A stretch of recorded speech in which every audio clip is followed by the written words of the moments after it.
Guten Morgen, Brasilian! Estamos aqui de volta, eu sou Flávio Morgenstern e você não é. Este, para quem não sabe, é o canal do Senso em Comum. Neste canal nós estamos certos, se você discorda, você está errado. Aproveite para continuar ficando certo, concordando conosco, se inscrevendo aqui no canal, ativando o sininho de notificações e aproveitando para lembrar que a gente tem live todas as terças e que provavelmente você deve nos dar algum dinheiro, lembrar dos nossos cursos e coisas desse tipo, porque é isso que faz com que nós não reviremos lixo de noite pra gente ter o que jantar.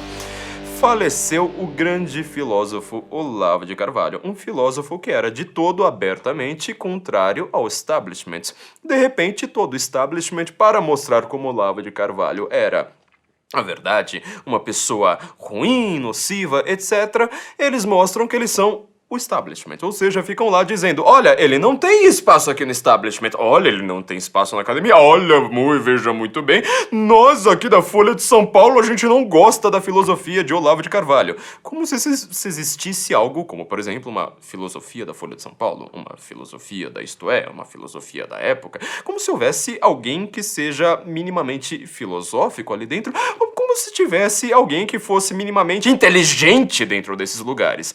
Nós estamos vendo, no final das contas, exatamente o que Olavo de Carvalho prognosticou em vida o tempo todo.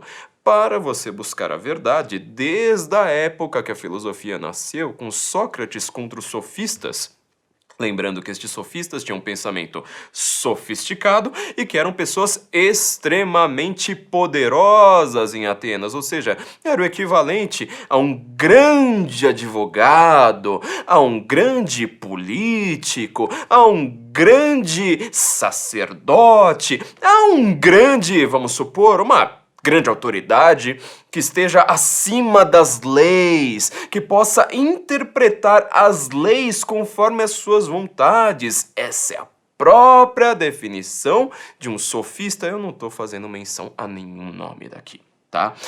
E o Olavo de Carvalho ele sempre disse, se você quiser buscar esta verdade, você precisa ser contra o estamento. Afinal, uma universidade, ela é a própria burocracia, a própria manutenção do poder, o centro irradiador de onde virá todo o poderio burocrático, que é a própria causa da modernidade. E não a sua crítica, e não o pensamento livre, como uma universidade costuma se vender. Mas mesmo assim eu quero dar um spoiler aqui, tá? Essas pessoas que acham que o Olavo de Carvalho está morto, elas não fazem ideia de quantos professores universitários cada vez mais gostam de Olavo de Carvalho, leem Olavo de Carvalho, ainda que escondido, e citam suas ideias e os autores que ele cita o tempo todo. Então todo mundo também que tá lá querendo falar, mas o establishment aqui é completamente anti-Olavete, não sabe o que são os pensadores da USP, porque a quantidade de professores que eu já tive, assim, que só faltava dar uma piscadinha na hora de citar um Renan Girard, na hora de citar um Bernard Lonergan, na hora de citar um Eric Fögeli, não foram poucos, viu? Mas voltando, eu vi aqui recentemente um artigo que eu acho sensacional, afinal, é um artigo da Isto É. O artigo da Isto É sempre um artigo sensacional, porque a gente sempre pode perceber como essas pessoas não entendem do que falam, mas têm uma empáfia gigantesca para falar e, sobretudo, como essas pessoas têm uma quase vulgaridade intelectual. É curiosíssimo como eles não só têm essa vulgaridade, como eles se jactam disso. Eles querem mostrar como eles são superiores justamente por causa disso. Um artigo aqui chamado Autópsia de Olavo de Carvalho, de Antônio Carlos Prado. Você para pra pensar, bom, essas pessoas estão o tempo todo dizendo que Olavo de Carvalho é uma pessoa insignificante.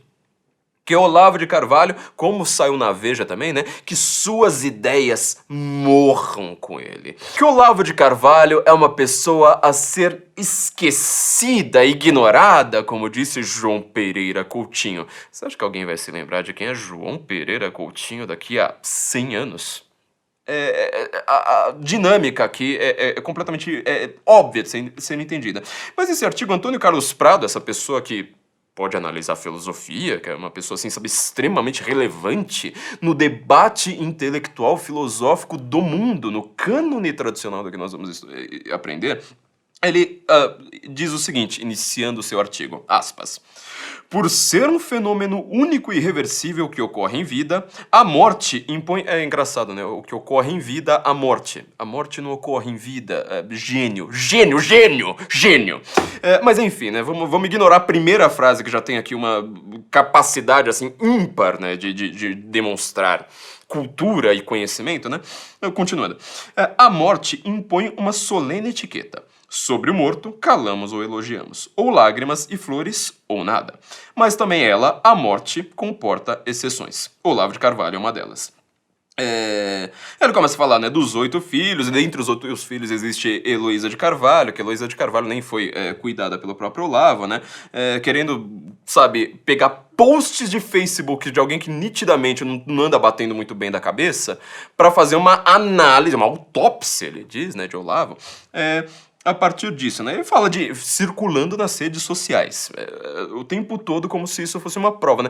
Imagine, por exemplo, eu tentar analisar a filosofia de um Slavoj Žižek, analisando post de rede social. Sabe o que Slavoj Žižek já escreveu? Que Hitler, ele foi pouco violento, porque ele foi contra os judeus quando deveria ter ido contra todo o sistema econômico que os judeus defendem, que é o capitalismo. Sabe o que Slavoj Žižek defende, inclusive numa palestra que você consegue encontrar no YouTube? A análise de como 3 povos distintos olham para o cocô.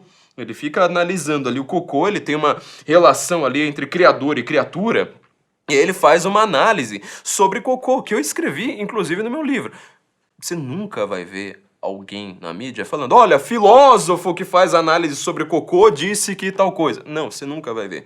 Porque é com este tipo de linguagem marcada, assim, sabe, tentando já direcionar seus sentimentos, que pessoas, sofistas, só que não são mais sofisticados, que não tem mais nenhuma sofisticação de pensamento, eles direcionam os retardados, os mongoloides, os imbecis, os estúpidos, que são cheios de opiniões, mas não tem leitura, não tem o que a gente tem. E aí ele vai lá e escreve, né? Filósofo ele não era, assim denominava a si próprio, mas tratava-se de mera pretensão, ausência de vigilante superego. Olavo de Carvalho foi um medíocre filósofo de internet. É engraçado que ele só pega o que o Olavo tá na internet, não pegou um livro e fala, tá vendo? Ele é um filósofo de internet.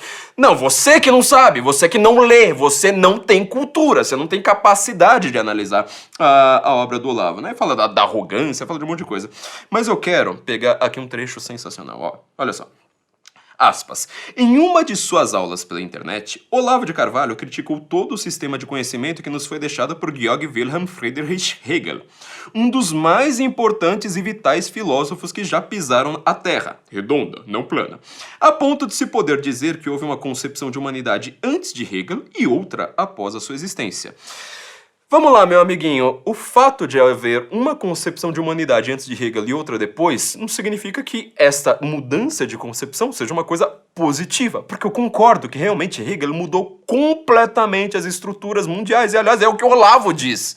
E aí você vai lá e tá lá reclamando disso. Óbvio que ele mudou, só que, assim, isso significa uma coisa boa? Maquiavel significou uma coisa boa, ou seja, um filósofo que está simplesmente falando, príncipe, veja, como aumentar seu poder, como matar os outros. Olha, na hora que você dominar outra cidade, não se esqueça de matar não só o príncipe inimigo, como seus descendentes. Será que sem Maquiavel o Lenin teria feito aquilo que ele fez com a família Romanov? Lembrando que Maquiavel é o filósofo mais lido por Marx e que Lenin, que mandou o assassinato de crianças, era justamente um leitor de Marx. Será que isso teria acontecido? Então, vamos supor agora que eu poderia fazer a mesma coisa. Olha, Olavo de Carvalho tem um livro chamado Maquiavel, ou A Confusão Demoníaca, no qual ele critica Maquiavel. Ele critica Maquiavel! Onde já se viu? Existe uma visão de humanidade antes de Maquiavel e outra depois. É exatamente este o problema. Que existe uma visão de humanidade diferente antes e depois. Continuando aqui, é só pra vocês compararem o que é este cara, que eu citei o nome e já esqueci aqui, porque quem se importa com isso, escreve.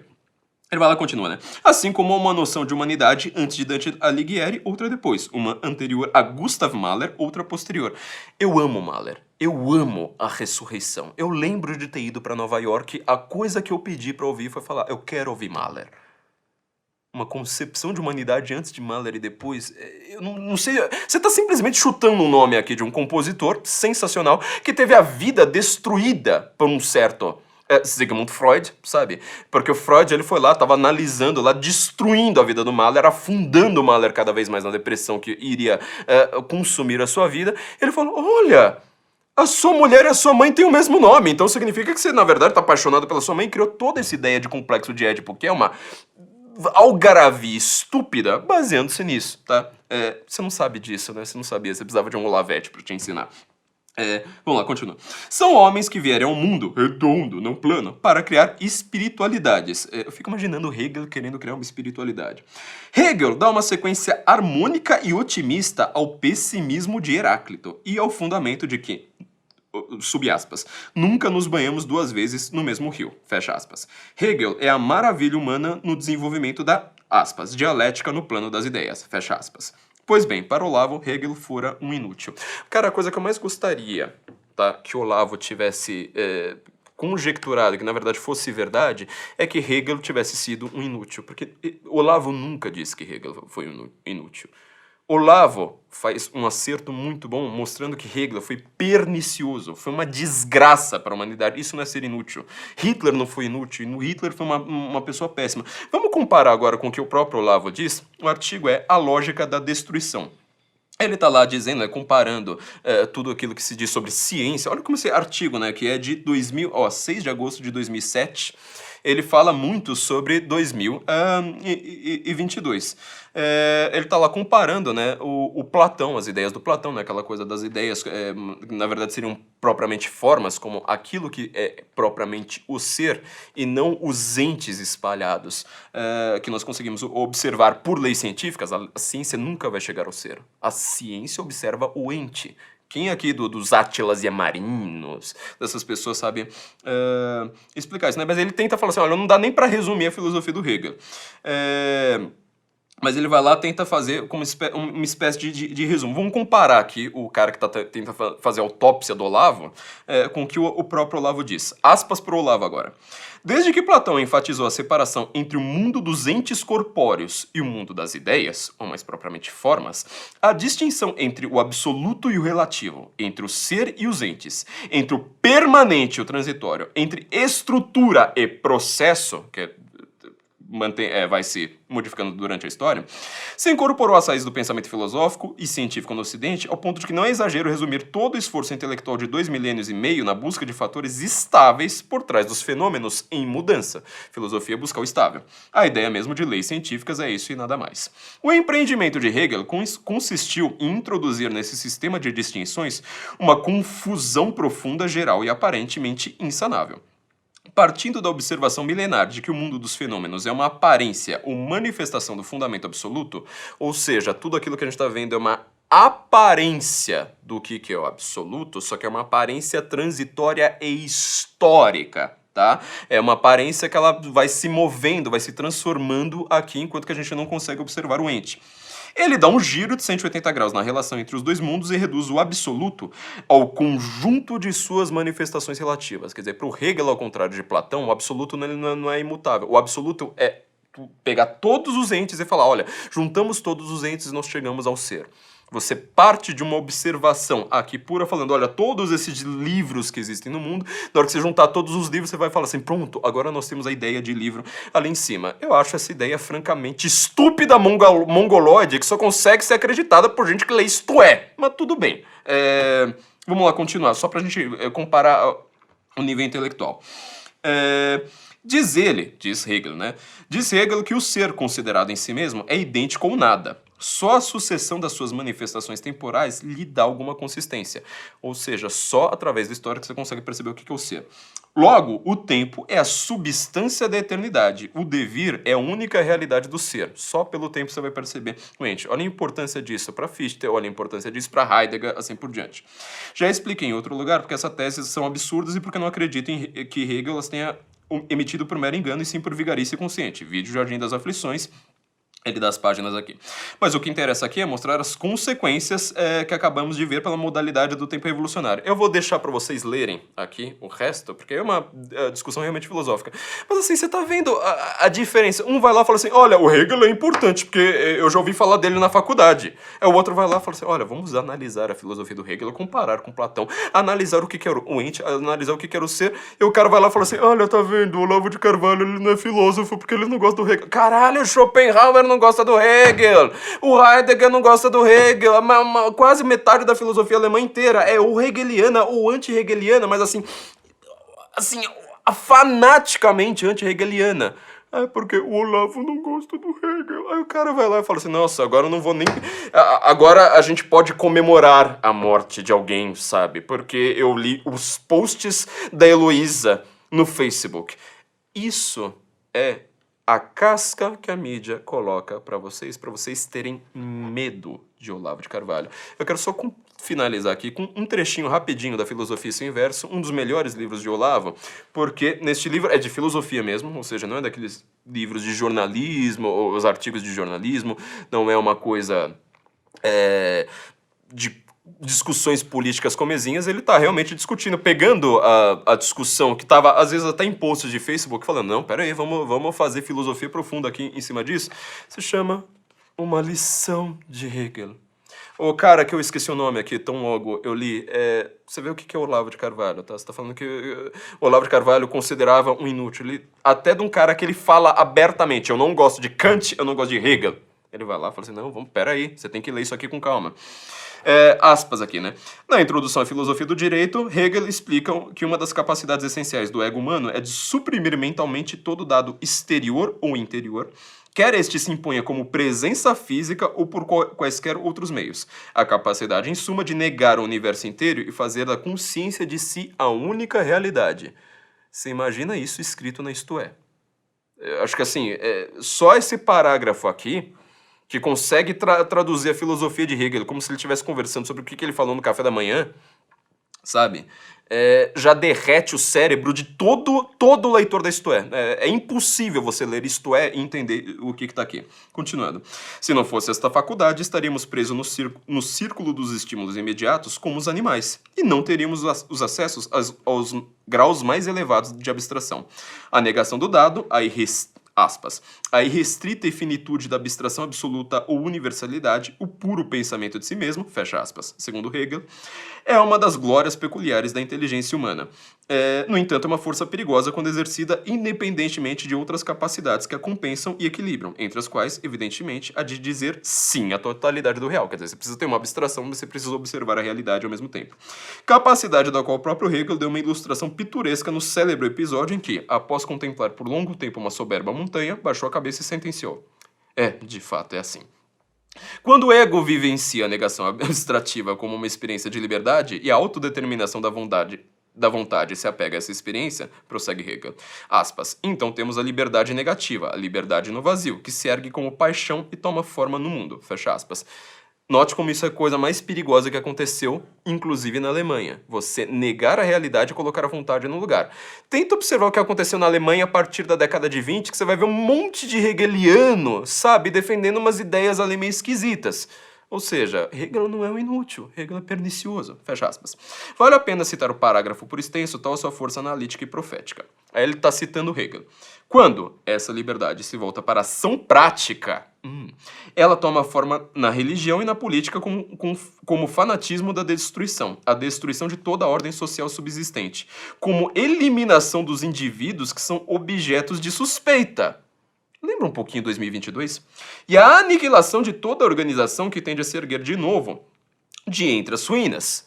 Lembra, por exemplo, inquéritos, CPIs, essas coisas? Isso só para falar do plano político mais imediato. Mas, assim, o pensamento das pessoas, como das pessoas que escrevem para Isto É falar, elimine livros, elimine pensadores, elimine pessoas que discordem do meu poder integral aqui. Continuando, é só destruindo alguma coisa que essa vontade negativa tem um sentimento de si própria como existente. Que engraçado, porque eu só vi uma certa pessoa aqui na Isto É destruindo uma pessoa para tentar se sentir existente, porque senão ninguém lembraria dela.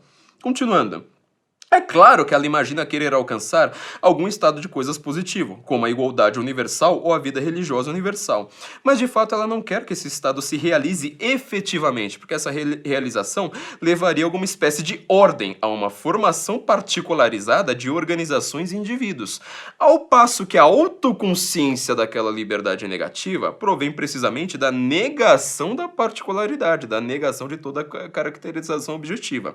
Consequentemente, o que essa liberdade negativa pretende querer nunca pode ser algo em particular, mas apenas uma ideia abstrata a dar efeito a essa ideia só pode ser, e dar efeito a essa ideia só pode constituir na fúria da destruição. Ou seja, Hegel está avisando aqui e o Olavo está elogiando Hegel, dizendo que nós precisamos ler Hegel. Aliás, a continuação aqui é justamente, né, este parágrafo precisava ser lido sempre, meditado o tempo todo por qualquer filósofo que se pretenda sério, porque todos esses caras que têm uma abstração de um mundo perfeito, eles querem te destruir, e eles não têm um mundo perfeito como uma realização possível. Afinal, isso é uma liberdade negativa, mas tem justamente como uma desculpa para a destruição. Olavo falando sobre Hegel, quer comparar com o carinha da Isto É, falando sobre Hegel. Olavo é sempre considerado agora um filósofo, não filósofo, um inútil, uma pessoa que será esquecida e, sobretudo, alguém irrelevante. Eu tô cansado de ver gente que não para de falar de Olavo de Carvalho dizendo que essa pessoa é irrelevante. Isso é exatamente a paralaxe cognitiva de que nos avisava o filósofo. O próprio estado da pessoa nega aquilo que ela diz em discurso. A sua experiência e seu discurso são completamente contraditórios. Isso é uma forma como você consegue analisar filosoficamente os erros das pessoas sem nem precisar entrar no debate, lógico. Felizmente, Olavo de Carvalho, ele é antissistêmico e o sistema o odeia. Cada pessoa que tenta fazer uma autópsia de Olavo de Carvalho, porque ele não gosta de Hegel. E com base em posts de redes sociais, no final das contas, mostra justamente porque Olavo de Carvalho será eterno. E essas pessoas, você vai esquecer do nome delas, tão logo você passe pelo seu nomezinho ali, numa coluninha da Isto É. Será que a Isto É vai durar para sempre? Olavo de Carvalho vai. Esta é minha singela homenagem ao professor. Deixei um link aqui embaixo de um artigo que eu escrevi comentando sobre Olavo de Carvalho. Espero que você tenha gostado, espero que isso tenha mostrado a diferença intelectual, a diferença de força filosófica entre Olavo e um de seus críticos quaisquer aí que a gente ignora logo depois que a gente lê, pra gente ver quem será eterno. Olavo estava certo, Olavo está certo e Olavo estará certo, porque Olavo é eterno. Muito obrigado, descanse em paz, professor.